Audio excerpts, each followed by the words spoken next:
তত্ত্বাবধায়ক সরকার ব্যবস্থা পুনর্বহালকে স্বাগত জানিয়েছে বিএনপি। এ রায় নতুন দিগন্তের সূচনা করবে আশাবাদ জানিয়ে দলটির নেতারা বলেছেন, এর মাধ্যমে সফল হয়েছে বিএনপির দীর্ঘদিনের আন্দোলন সংগ্রাম। তাদের মতে তত্ত্বাবধায়ক সরকার পুনর্বহালের রায় ফ্যাসিস্ট তৈরির পথও বন্ধ করবে।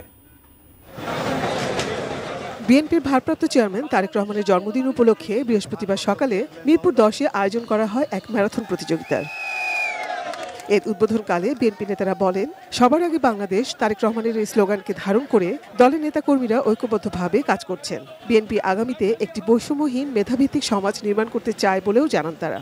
আমরা একটি দুর্নীতিমুক্ত সমাজ গড়ার প্রত্যয় নিয়ে কাজ করে যাচ্ছি। দুপুরে রাজধানীর কৃষিবিদ ইনস্টিটিউশনে গণতন্ত্র পুনরুদ্ধার আন্দোলনে গুম খুনের শিকার পরিবার, 24-এর আন্দোলনে শহীদ ও আহতদের পরিবার সহ অসহায় দুস্থদের মাঝে চিকিৎসা সহায়তা দেয় আমরা বিএনপি পরিবার সংগঠন।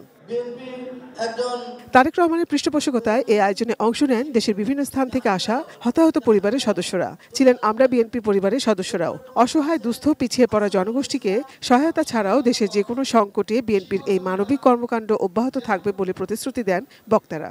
যারা আহত অসহায় পরিবার রয়েছে তাদের পাশে আমরা বিএনপি পরিবার সারা জীবন থাকবে যতদিন বাংলাদেশ আছে। তারেক রহমান তার নেতৃত্ব থাকা অবস্থায় আমরা বিএনপি পরিবার সুদূর প্রসারী কাজগুলোকে অব্যাহত রাখবে এবং এই সকল পরিবারের পাশে থাকবে। এ সময় বিএনপির সিনিয়র যুগ্ম মহাসচিব রুহুল কবির রিজভী বলেন, ক্ষমতা চিরস্থায়ী করতে দীর্ঘ 16 বছর বিরুদ্ধ মতের মানুষের উপর অত্যাচার নির্যাতন চালিয়েছেন শেখ হাসিনা। বাতিল করেছেন তত্ত্বাবধায়ক সরকার ব্যবস্থা। অথচ তত্ত্বাবধায়ক সরকার ব্যবস্থা ছাড়া গণতন্ত্রের চর্চা সম্ভব নয়। টানা তৃতীয়বার অর্জন করেছে দেশের সেরা সুপার ব্র্যান্ড স্বীকৃতি Bashundhara tissue.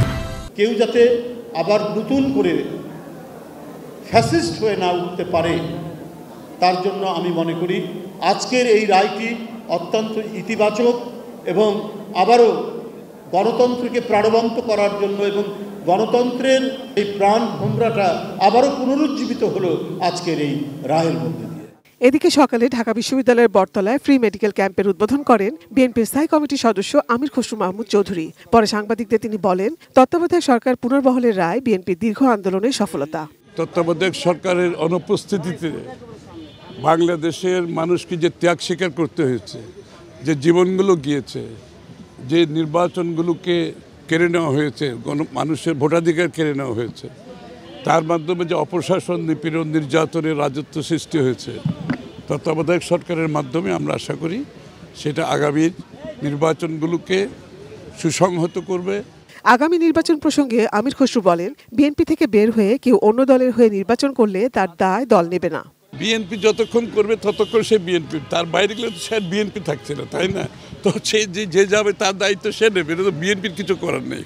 Nazia Afrin, ATN news, Dhaka.